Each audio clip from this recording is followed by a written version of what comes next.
तर नमस्कार मित्रांनो, आज आहे 15 ऑगस्ट म्हणजे स्वातंत्र्य दिन. तर स्वातंत्र्य दिनाच्या तुम्हाला व तुमच्या परिवारास हार्दिक शुभेच्छा. नंतर आपण गेलो झेंडावंदनासाठी. गावातील शाळेमध्ये ध्वजारोहण झालं आणि मुलांनी कवायत सादर केली. कवायत झाली आणि मुलांची गावातून प्रभात फेरी निघाली. नंतर मुलांनी देशभक्तीवरती गीत सादर केले आणि आजचा कार्यक्रम इथेच समाप्त झाला. घरी येऊन गेलो आपण ताईचं फोटोशूट करायला. ताई कसलीच नटलेली, नादच केलेला. नाद करती काय, यावंच लागतंय. 1 तास झाला नुसती फोटो काढतायत. यांचे फोटो बघून माझ्याच डोक्याचा फ्यूज उडाला आणि फायनली ताईचा फोटोशूट कंप्लीट झाला. आज श्रीकृष्ण जन्माष्टमी सुद्धा होती. श्रीकृष्ण जन्माष्टमीसाठी आपण गेलो गावातील देवलात.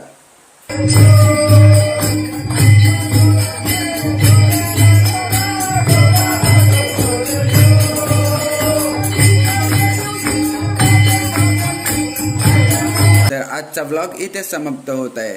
जर तुम्हाला ब्लॉग आवडला असेल तर नक्कीच लाईक, शेअर, कमेंट आणि सबस्क्राईब करा.